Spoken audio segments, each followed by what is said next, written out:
EKI energy, ये stock क्यों इतना स्पीड से जो है ऊपर भागा था, फिर उसी स्पीड से क्यों नीचे आ रहा है, इसका पीछे का लॉजिक आपको सिंपली हम बता देंगे, आप टेंशन मत लीजिए। तो यहाँ पर हुआ क्या था कि इस स्टॉक में, EKI एनर्जी स्टॉक में बोनस दिया जा रहा था 3:1 का, यानी कि जिसके पास एक शेयर बाई किया हुआ था उसको एक्स्ट्रा 3 शेयर्स मिल रहे थे। यानी कि अगर आपके पास पहले एक शेयर था तो अब जो है 4 शेयर्स हो रहे हैं। लेकिन इसका मतलब ये नहीं कि जो पहले एक शेयर था, पर सपोज ये 100 रुपया का था, तो वो 100 रुपया के करके 4 जो स्टॉक है 100 रुपये के नहीं होंगे। तो यहाँ पर जो है एक स्टॉक था तो उसको 4 से डिवाइड करो तो 25 रुपीज़ होंगे, यानी कि एक स्टॉक का जो है 25 रुपया के हिसाब से 4 स्टॉक मिले, जो कि 100 रुपया का था उसको वैसे जो है हाफ हाफ कर दिया गया।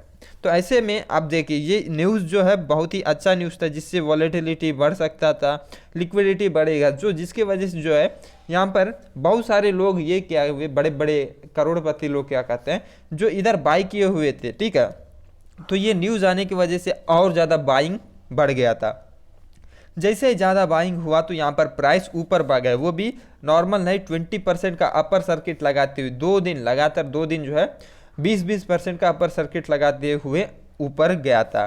तो ऐसे में अब देखिए यहाँ पर हुआ क्या है कि अब जो है न्यूज़ था, न्यूज़ जितने देर मार्केट में था तब तक ये प्राइस ऊपर ले जाया जा रहा था। जैसे ही वो बोनस न्यूज़ जो है डल होने लगा, वो फीका पड़ने लगा, तो वहाँ से प्राइस नीचे गिरने लगा, क्योंकि जो यहाँ पर बाई किए हैं वो यहाँ पर 40 से 50% रिटर्न बन रहा है। तो ये कोई कम रिटर्न्स नहीं है, बहुत बड़ा रिटर्न्स होता है 40-50%। तो यहाँ पर हुआ क्या, इधर जो बाई किए थे, ठीक है, जिन्होंने इधर बाई किया तो यहाँ पर क्या हुआ, एग्जिट कर लिए।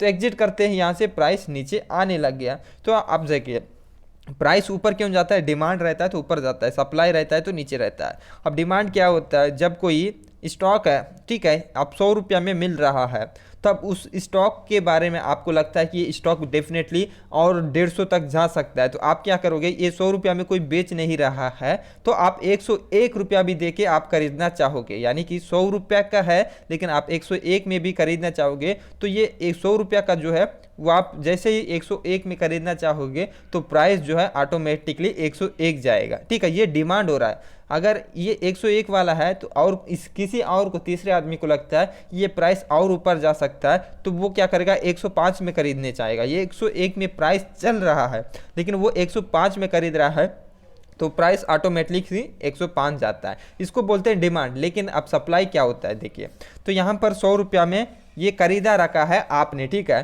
तो अब क्या कर, आपको क्या लगता है कि इसका प्राइस जो है नीचे जा सकता है, तो जैसे जितना जल्दी होगा मैं इसको सेल कर दूंगा करके आप सोचते हो। वैसे में क्या होता है, अब यहाँ पर 100 रुपया में कोई खरीदना नहीं चाहता है, तो आप क्या सोचोगे, चलो मेरे को 99 रुपया ही में बेच दूंगा, मेरे को 1 रुपया लॉस भी हो कोई फर्क नहीं पड़ेगा करके एक जो है रुपया कम में आप लॉस में सेल कर देते हो, तो प्राइस क्या होगा, ऑटोमेटिकली 99 जाएगा। अब कोई आपने खरीदा, ठीक है, तो अब 99 का क्या हुआ, 99 में जो है, अब ये आदमी को क्या लगता है कि मेरे को लगता है कि यहाँ से प्राइस ऊपर नहीं जाएगा, यहाँ से प्राइस और नीचे गिर सकता है, तो यहाँ पर जो है वो क्या करेगा, चलो मेरे को लॉस भी हो जाए, मैं लॉस, छोटा सा लॉस लेके मैं निकल जाऊंगा करके वो 95 में बेच देता है, जिससे क्या होगा, ये 99 का प्राइस ऑटोमेटिकली 95 आता है। तो यहाँ पर सप्लाई बढ़ रहा है, बेचने वाले ज़्यादा हैं, खरीदने वाले कम है, जिसके वजह से ये प्राइस गिरता है।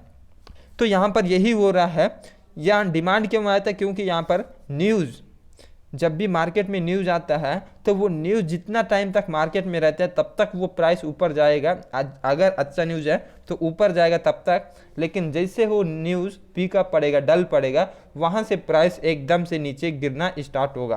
पर सपोज़ अगर यहाँ पर न्यूज़ जो है बैड न्यूज़ होता है तो यहाँ पर क्या होता है, यहाँ पर प्राइस ऊपर जाने के बदले यहाँ पर नीचे आता पहले, उसके बाद जो न्यूज़ खत्म होता है उसके बाद रिकवरी करता।